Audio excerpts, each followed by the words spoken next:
اعوذ باللہ من الشیطان الرجیم بسم اللہ الرحمن الرحیم 1400 سال گزر گئے اس خونی سانحے کو، ایک نہیں دو نہیں پوری 14 صدیاں، پر پھر بھی نہ جانے کیوں ایسا محسوس ہوتا ہے کہ واقعہ کربلا کا زخم بہت تازہ ہے، اور اس جنگ نابرابر کو ہم کل ہی عالم ارواح میں کھڑے دیکھ رہے تھے۔ زندہ رہنے کے لیے تو ہر انسان اپنی تمام جمع پونجی لٹانے کے لیے تیار کھڑا رہتا ہے، پر کیا کہنے امام حسین علیہ السلام، آپ کے اصحاب کے، جو شوق شہادت میں اپنی تمام تر دولت ہی لٹا جائیں۔ میں ہوں علی کاظمی اور آپ دیکھ رہے ہیں اہل بیت چینل کی اسپیشل سیریز اصحاب امام حسین علیہ السلام۔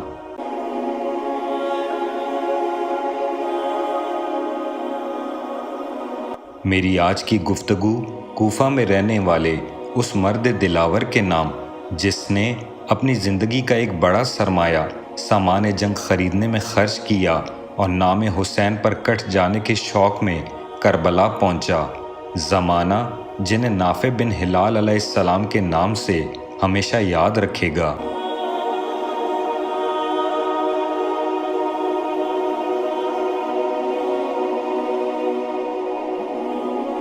جناب نافع کا پورا نام نافع بن ہلال الجملی ہے، جنہیں تاریخی منابع میں جملی، بجلی، مرادی اور بجلی مرادی جیسے القاب سے یاد کیا گیا ہے۔ آپ کا تعلق یمن میں بسنے والے قبیلہ مزج کی شاخ جمل سے تھا۔ بعض تاریخی کتب میں نافع بن ہلال علیہ السلام کا نام غلطی سے ہلال بن نافع ذکر ہوا ہے، حالانکہ ہلال بن نافع واقعہ کربلا میں عمر ابن سعد ملعون کی فوج میں شامل تھا اور کربلا کے واقعے کا چشمدید گواہ تھا۔ جناب نافع کا شمار عرب کے اشراف اور بہادروں میں ہوتا تھا۔ آپ کی شان میں جہاں کئی باتیں قابل ذکر ہیں، ان میں سے ایک یہ بھی ہے کہ آپ قاری قرآن کریم اور کاتبان حدیث میں سے تھے۔ آپ امیر المومنین امام علی علیہ السلام کے اصحاب اور محبان اہل بیت علیہ الصلاۃ والسلام میں سے تھے۔ جب امام علی علیہ السلام نے اپنی خلافت کا مرکز کوفہ کو بنایا تو عشق علی میں جناب نافع بھی وہیں مقیم ہو گئے۔ آپ نے امام علی علیہ السلام کی قیادت میں جنگ جمل، جنگ صفین اور جنگ نیروان میں حصہ لینے کا شرف حاصل کیا۔ تاریخ کی کتب میں بیان ہے کہ جناب نافع ایک دلیر اور ماہر تیر انداز تھے۔ ابو مخنف سے منقول ہے کہ امیر المومنین امام علی علیہ السلام نے جنگی فنون کی تعلیم دی تھی۔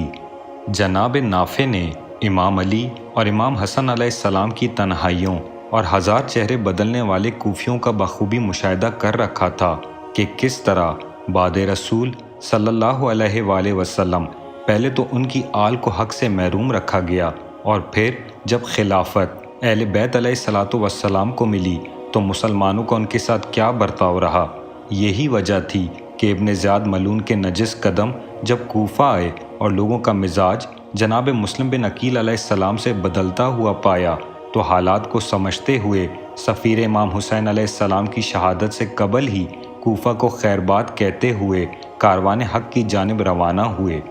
آپ عذیب الجانات نامی مقام پر امام حسین علیہ السلام کے قافلے کے ساتھ ملحق ہونے والے 4 افراد میں سے ایک ہیں۔ حضرت امام حسین علیہ السلام نے ان سے اور ان کے ساتھیوں سے کوفہ کے حالات دریافت فرمائے تو انہوں نے جواب دیا، کوفہ کے اشراف اور بزرگان رشوت لے کر آپ کے خلاف ہو گئے ہیں، جبکہ عوام الناس کے دل تو آپ کے ساتھ ہیں، لیکن ان کی تلواریں آپ کے خلاف ہیں۔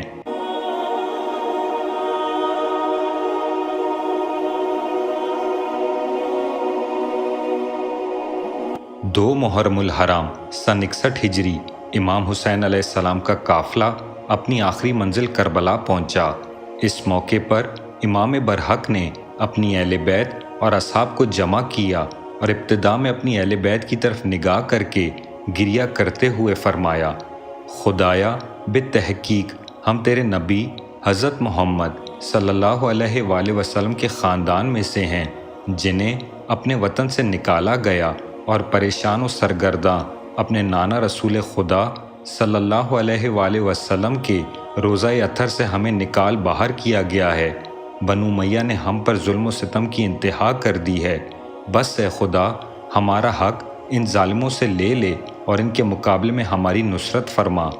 اس کے بعد امام علیہ السلام نے اصحاب کی طرف رخ کر کے فرمایا، لوگ دنیا کے غلام بن گئے ہیں اور دین ان کی زبان کی حد تک ہے۔ دین کی حمایت اور پیروی اس وقت تک کرتے ہیں جب تک ان کی زندگی آسائش میں گزرے، اور جیسے ہی کوئی مصیبت آ جائے اور کسی سختی کا شکار ہوں تو دیندار کم ہی نظر آتے ہیں۔ امام علیہ السلام کی اس تقریر کے بعد آپ کے اصحاب نے ایک ایک کر کے اپنی حمایت کا اعلان کرتے ہوئے آپ کے ساتھ تجدید بیعت کیا۔ جناب نافع بن ہلال نے زہیر ابن کین علیہ السلام کے بعد کھڑے ہو کر امام حسین علیہ السلام سے مخاطب ہو کر کہا، آپ جانتے ہیں کہ آپ کے نانا رسول خدا صلی اللہ علیہ وآلہ وسلم اپنی محبت لوگوں کے دلوں میں موزن نہ کر سکے، یا لوگوں کو جس طرح خود چاہتے تھے بنانے میں کامیاب نہیں ہوئے، یہاں تک کہ ان کے بعض اصحاب منافقین میں سے تھے جو آپ صلی اللہ علیہ وآلہ وسلم کو مدد کا وعدہ دیتے تھے جبکہ پیٹھ پیچھے آپ کو دھوکہ دیتے تھے۔ جب آپ صلی اللہ علیہ وآلہ وسلم سے ملتے تو شہد سے بھی میٹھے انداز اپناتے تھے، لیکن پیٹھ پیچھے زہر سے بھی کڑوے ہوتے تھے، یہاں تک کہ خدا نے انہیں اپنے پاس بلا لیا۔ آپ کے بابا علی بن ابی طالب علیہ السلام کی حالت بھی کچھ ایسی ہی تھی۔ لوگوں نے سب سے پہلے حمایت کا وعدہ کرتے ہوئے ان کے گرد جمع ہو گئے، جبکہ بعد میں ناقصین، قاسطین اور مارکین کی شکل میں آپ علیہ السلام کے خلاف اٹھ کھڑے ہوئے، یہاں تک کہ خدا نے ان کو بھی شہادت کی عظیم نعمت سے مالا مال کیا۔ آج آپ ہمارے درمیان میں اسی طرح ہیں۔ بعض نے اپنے عہد و پیمان توڑ کر آپ کی بیعت سے خارج ہو گئے ہیں، جبکہ اس بیعت شکنی میں ان کا اپنا نقصان ہے، کسی اور کا نہیں۔ خدا ان سے بے نیاز ہے۔ بس جب تک آپ سالم ہیں ہماری رہنمائی فرما کر ہمیں جہاں لے جانا چاہیں لے جائیں۔ خدا کی قسم ہمیں خدا کی تقدیر پر کوئی گلہ شکوہ نہیں ہے، اور اپنے پروردگار کے ساتھ ملاقات کرنے میں بھی کسی قسم کی کوئی پریشانی نہیں ہے۔ ہم اپنی نیات اور سوچ کے بلبوتے پر عمل پیرا ہوں گے۔ جو بھی آپ سے محبت کرے اور آپ کی حمایت کرے ہم بھی اس سے محبت کریں گے، اور جو بھی آپ سے دشمنی اختیار کرے گا ہم بھی اس کے دشمن بنیں گے۔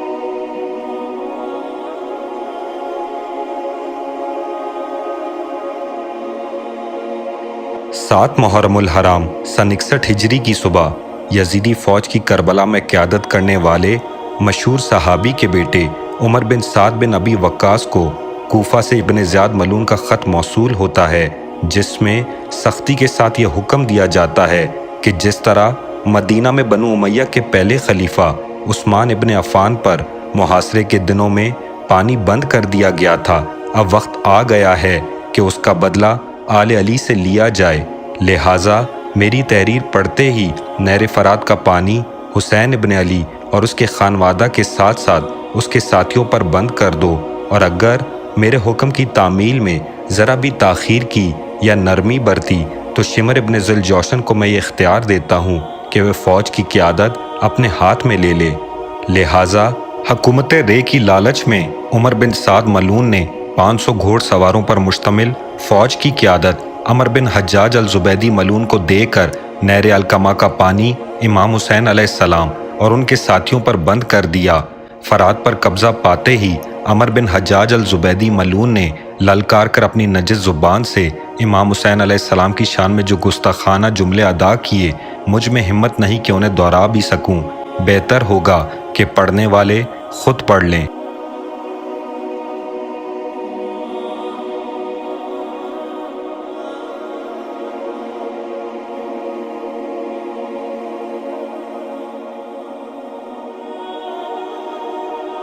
دوسری جانب جب امام حسین علیہ السلام کو اس بات کی خبر ملی اور تمام دن پانی کی بندش میں گزری، تب امام عالی مقام نے اپنے بھائی ابو الفضل العباس علیہ السلام کو بلایا اور انہیں 20 افراد پر مشتمل مختصر سی فوج کے ہمراہ چند خالی مشکیزیں دے کر پانی لانے کا حکم دیا۔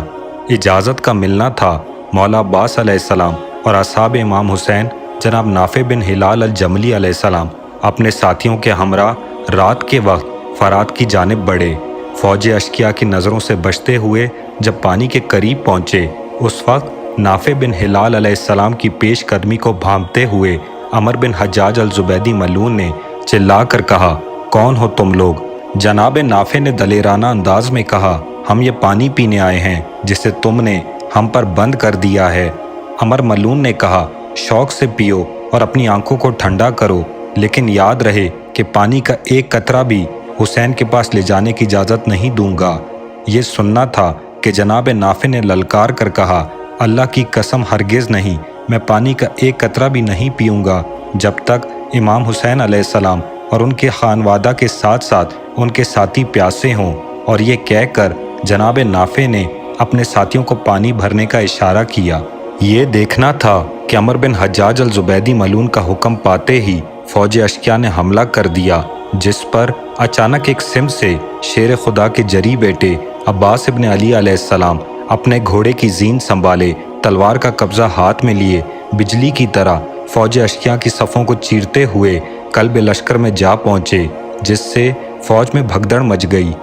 ایک جانب کچھ اصحاب امام حسین علیہ السلام پانی کے مشکیزے بھرتے رہے اور دوسری جانب حضرت عباس اور جناب نافع علیہ السلام اپنے چند ساتھیوں کے ہمراہ عمر ملعون کی فوج کو اپنی شمشیر زنی کے جوہر سے مصروف عمل رکھتے رہے۔ نتیجے میں اصحاب امام حسین علیہ السلام پانی لے جانے میں کامیاب ہوئے۔ یہی وجہ ہے کہ 7 محرم الحرام اہل تشیع میں ابو الفضل العباس اور نافع بن ہلال الجملی علیہ السلام کی یاد سے منسوب کرتے ہیں۔ پھر جناب نافع علیہ السلام کا کردار اس رات سامنے آتا ہے جسے شب عاشور کہتے ہیں۔ آپ اپنے خیمے کے باہر صحابی رسول جناب مسلم بن اوسجہ علیہ السلام کے ساتھ بیٹھے صبح عاشور میں استعمال ہونے والے جنگی سامان کو تیار کرنے میں مصروف تھے کہ جناب نافع نے مسکراتے ہوئے جناب مسلم بن اوسجہ سے فرمایا،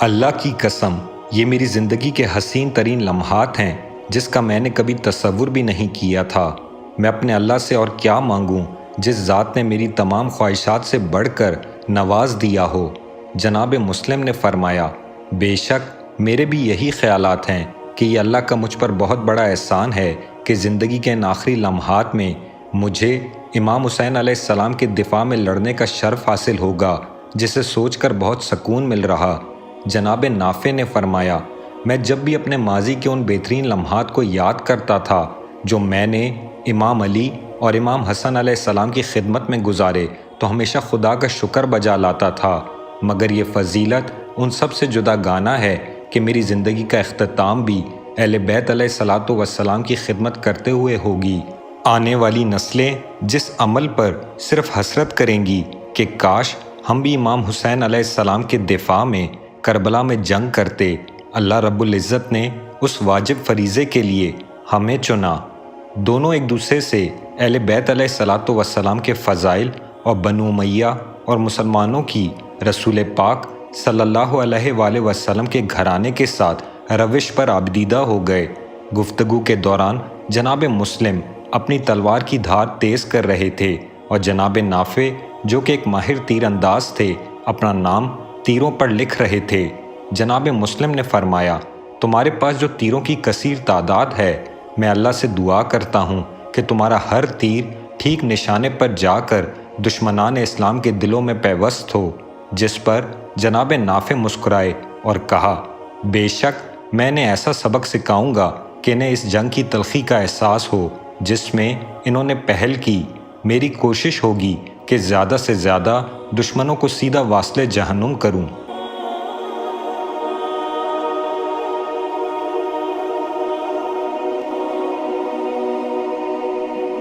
پھر شب عاشور آدھی رات کو امام حسین علیہ السلام خیمے کے اطراف کو دیکھنے کے لیے تنہا خیمے سے باہر تشریف لے گئے تو جناب نافع امام کی حفاظت کے غرض سے چھپکے سے آپ علیہ السلام کے پیچھے آ گئے۔ واپسی پر امام حسین علیہ السلام نے جناب نافع سے پوچھا، کیا رات کی تاریکی سے فائدہ اٹھاتے ہوئے ان 2 پہاڑوں کے درمیان سے گزر کر اپنی جان بچانا نہیں چاہو گے؟ جناب نافع نے اپنے آپ کو امام علیہ السلام کے قدموں پر گرایا اور کہا، میں نے 1000 درہم میں ایک تلوار خریدی ہے اور ایک گھوڑا ہے، اس کی قیمت بھی تقریباً اتنی ہی ہے۔ بس اس خدا کی قسم جس نے مجھے آپ علیہ السلام کی رکاب میں شہید ہونے کا موقع فراہم کر کے میرے اوپر احسان کیا ہے، جب تک میری یہ تلوار جنگ میں میرے کام آئے گی ہرگز آپ سے جدا نہیں ہوں گا۔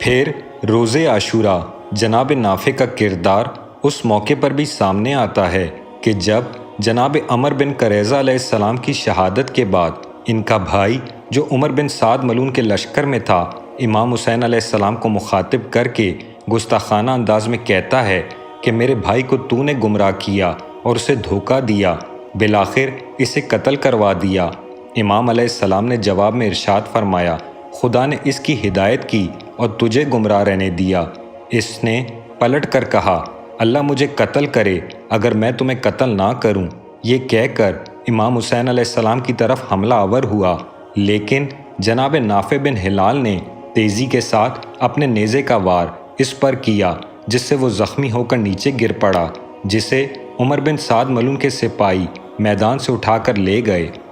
بعض روایات کے مطابق بتایا جاتا ہے کہ جناب نافع بن ہلال علیہ السلام نے واقعہ کربلا سے کچھ عرصہ پہلے شادی کی تھی، اور جب روزے عاشوراء میدان میں جانے کا ارادہ کیا تو ان کی نئی نویلی دلہن نے منع کیا، لیکن وہ امام کی نصرت کے لیے اصرار کر رہے تھے۔ جب امام حسین علیہ السلام کو اس بات کا پتہ چلا تو آپ علیہ السلام نے جناب نافع سے فرمایا، تمہاری دلہن پریشان ہے اور مجھے یہ پسند نہیں ہے کہ تم دونوں جوانی میں ایک دوسرے کے فراغ میں مبتلا ہو جاؤ۔ اگر یہ راضی نہیں ہے تو اپنی دلہن کا ہاتھ پکڑ کر یہاں سے چلے جاؤ۔ جس پر جناب نافع نے کہا، یبن رسول اللہ، اگر سختی اور مصیبت میں آپ کو تنہا چھوڑ کر اپنی آسائش کے پیچھے چلا جاؤں تو کل قیامت کے دن آپ کے نانا رسول خدا صلی اللہ علیہ وآلہ وسلم کو کیا جواب دوں گا؟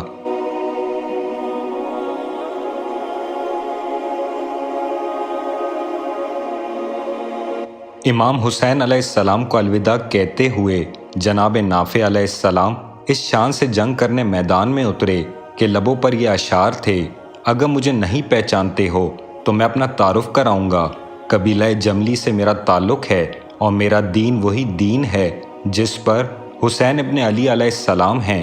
دشمن کے لشکر سے مزاحم بن حریث نامی ایک شخص نے اس کے جواب میں کہا، ہم عثمان بن عفان کے پیروکار ہیں۔ جناب نافع نے فرمایا، تم شیطان کے پیروکار ہو۔ اس کے بعد تلوار سے اس پر وار کیا۔ مزاحم نے بھاگنا چاہا، لیکن جناب نافع کے وار نے اسے یہ مہلت نہیں دی اور وہ ہلاک ہو گیا۔ نافع بن ہلال علیہ السلام روزے عاشوراء تیروں پر اپنا نام لکھ کر انہیں زہر سے آلودہ کر کے دشمن کی طرف پھینکتے اور تیر چلاتے وقت یہ اشعار پڑھتے، ایسا تیر چلا رہا ہوں جس کی نوک پر لکھا ہے کہ جان کا خوف اسے کوئی فائدہ نہیں دے گا۔ یہ تیر زہر سے آلودہ اور مست حالت میں آگے جا رہا ہے، یہاں تک کہ میدان جنگ کو لطیف تیروں سے پر کرے گا۔ آپ کے تیروں کے نشانے پر جو بھی آیا وہ زخمی یا ہلاک ہوا، یہاں تک کہ فوج اشقیہ کے متعدد سپاہی جو آپ کے تیر سے زخمی ہوئے، واقعہ کربلا کے بعد بھی زہر کے اثر سے واصل جہنم ہوتے چلے گئے۔ جب جناب نافع کے پاس تیر ختم ہوئے تو انہوں نے تلوار اٹھا لی اور شوق شہادت میں دشمن کے صفوف پر حملہ آور ہوئے، اور اب لبوں پر یہ اشعار تھے، میں ایک یمنی اور جملی جوان ہوں، میں اس دین کا پیروکار ہوں جس پر حسین ابن علی علیہ السلام ہیں۔ آج میری آرزو یہ ہے کہ شہید ہو جاؤں، بس میری آرزو ہے اور میں اپنے عمل سے خود ملاقات کروں گا۔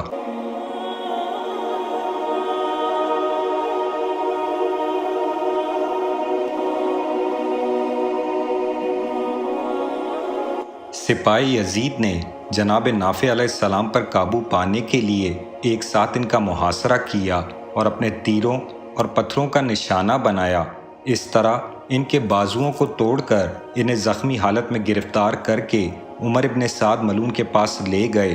عمر ابن سعد نے کہا، اے نافع، افسوس ہے تم پر، کیوں اپنے ساتھ ایسا کیا؟ جناب نافع جبکہ خون ان کے جسم سے جاری تھا، مسکرا کر کہنے لگے، میرا پروردگار میری نیت سے آگاہ ہے، خدا کی قسم میں نے اپنے زہر آلود تیروں سے تمہارے لاتعداد سپاہی ہلاک اور زخمی کیے ہیں، اور اپنی تلوار سے تمہارے 12 آدمیوں کو واصل جہنم کیا ہے، جس پر اپنے آپ کو ملامت نہیں کروں گا۔ اگر میرے بازو سالم ہوتے تو تم مجھے گرفتار نہیں کر سکتے تھے۔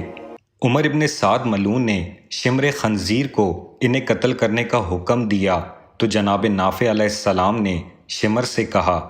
خدا کی قسم اے شمر، اگر تم مسلمان ہو تو تم پر یہ گراں گزرے گا کہ تم خدا سے اس حالت میں ملاقات کرو کہ ہمارا خون تمہاری گردن پہ ہو۔ میں خدا کی حمد و ثنا بجا لاتا ہوں کہ دنیا کی سب سے پست اور حقیر قوم کے ہاتھوں ہماری موت واقع ہوئی۔ اس کے بعد شمر خنزیر نے جناب نافع علیہ السلام کا سر قلم کر دیا۔ جناب نافع بن ہلال کا نام زیارت رجبیہ امام حسین علیہ السلام اور زیارت نائیہ مقدسہ میں یوں مورد خطابت قرار دیا ہے، السلام علی نافع بن ہلال الجملی المرادی۔